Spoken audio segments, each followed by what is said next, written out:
Réagir, réagir.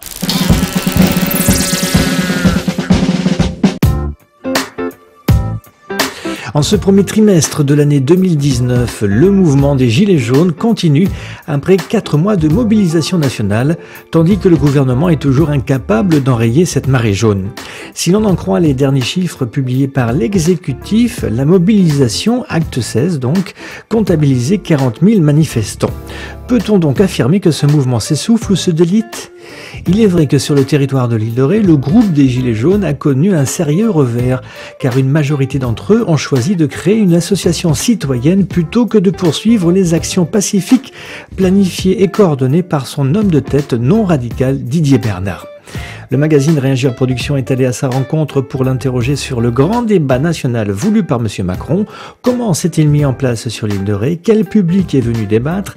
Les jeunes se sont-ils vraiment déplacés? Et enfin, comment les élus, locaux bien sûr, perçoivent-ils cette initiative citoyenne de M. Macron? La première question que nous avons posée donc à Didier Bernard était de savoir si ce mouvement de Gilets jaunes se fractionnait. Déjà, de par la liste européenne, de par ensuite les associations, les nombreuses associations qui se montent, alors qu'au départ ce mouvement se voulait apartisan, non associatif, non syndiqué, ça s'éparpille un peu. Donc chacun s'organise à sa manière, avec ses convictions. Donc les Gilets jaunes d'un côté, les gens, comme vous l'avez dit, qui montent leur association, et puis ceux qui veulent faire la politique pure et dure. Ça part donc oui, sur ces 3 directions-là. Et vous portez quel regard sur cet éclatement? Puisque vous êtes quand même, à la base, le responsable, le porte-parole des Gilets jaunes, si je puis dire, de l'île de Ré. Quel regard vous portez sur ce qui est en train de se dérouler? Ce qui se passe en ce moment, c'est assez difficile à vivre, d'autant plus sur l'île, parce qu'on n'était pas nombreux en actifs.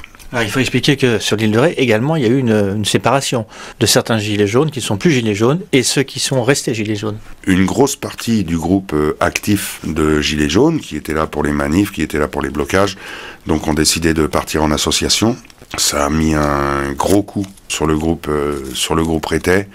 Ça a mis aussi un gros coup au niveau de tout le monde, que ce soit au niveau des élus, des mairies, plus personne n'y comprend rien. Qu'est-ce qui a motivé cette scission dans les Gilets jaunes? On en avait parlé au départ, mais comme je leur avais dit, c'est bien, oui, mais ce n'est pas le moment. Quand on parle de Gilets jaunes radicaux, comme j'ai vu écrit dans le Phare de Ré, il faut savoir qu'on est pacifique. Je ne sais pas où on classe le radicalisme dans le Pacifique. En tout cas, ce que je sais, c'est que quand le projet de l'association a été présenté, c'était clair que c'était pour rentrer dans les mairies, pour devenir conseiller municipal, pour faire de la politique. Et c'est une chose que moi personnellement, je n'admets pas, car ça sort complètement du thème Gilets jaunes, qui est apolitique. Réagir, réagir. Le grand débat national voulu par M. Macron est soi-disant la réponse du gouvernement à la crise des Gilets jaunes.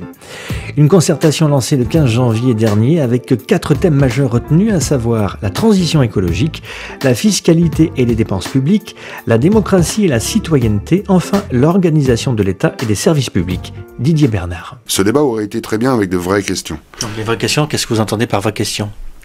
Des questions où les réponses ne sont pas inscrites dans la deuxième question. Là, on a bien vu, j'ai assisté à la réunion à Saint-Martin, à la réunion à Sainte-Marie. Personne n'y comprend rien. Les questions sont déjà fixées, les réponses sont déjà fixées. On n'a pas le choix, il n'y a pas vraiment de débat. Et c'est pareil, ça tourne en rond, ça n'avance pas. C'est juste de l'enfumage. Est-ce que vous avez déjà premièrement discuté avec les élus qui ouvraient leurs portes à ce rendez-vous citoyen? Et qu'est-ce qu'ils en pensent justement de cette démarche de M. Macron? Justement, donc j'en ai parlé avec Monsieur Deschlette, en l'occurrence. Il était d'accord d'ailleurs avec toute la salle, disant que c'est pas un débat. Ce n'est pas un débat. C'est juste pour savoir si on est d'accord avec ce qu'il veut proposer, et si on n'est pas d'accord, on n'a pas le choix de le dire, donc c'est pas très démocratique non plus. Du tout. Surtout que peu de gens se sont déplacés, et encore moins les jeunes.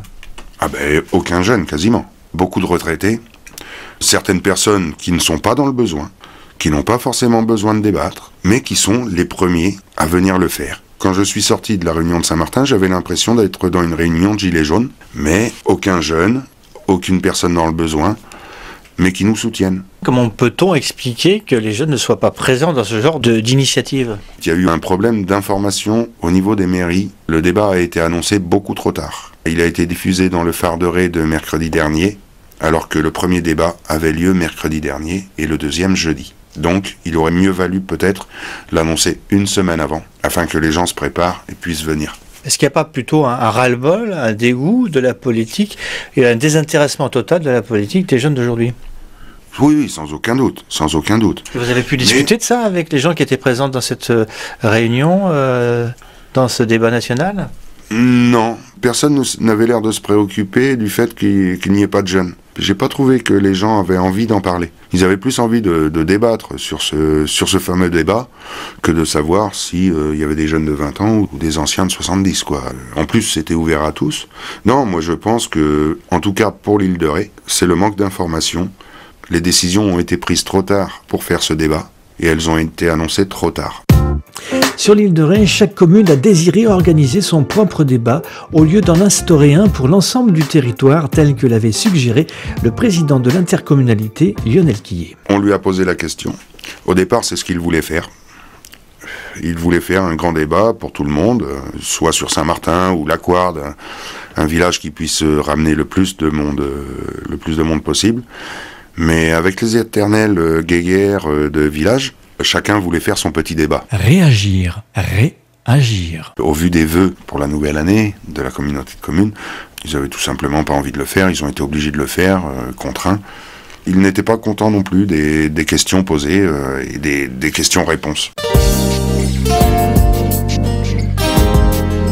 Ce débat national n'a donc pas suscité sur l'île de Ré autant d'ardeur qu'on voudrait bien nous le dire, et les jeunes, une nouvelle fois hélas, ne se sont pas précipités pour venir débattre. Certes, on peut déplorer un problème de communication auprès de la population rétaise, mais cela n'explique pas tout. La défiance des Français envers la politique a atteint un niveau record. Seuls 9% des sondés disent avoir confiance dans cette classe politique censée représenter le peuple, selon le baromètre du Centre d'études de la vie politique, le CEVIPOF, réalisé par Opinionway, paru en janvier 2019. Quant au mouvement des Gilets jaunes, son avenir dépendra très certainement de sa capacité à rester uni et bien sûr des décisions politiques qui ressortiront ou pas d'ailleurs de ce grand débat national. Merci à Didier Bernard. Vous pouvez réécouter ce reportage sur la page Facebook de Réagir Productions en caressant au passage s'il vous plaît le pouce bleu, vous savez celui qui pointe à midi. Ce reportage a été réalisé par Stéphane Adous pour Réagir Productions. Réagir, réagir.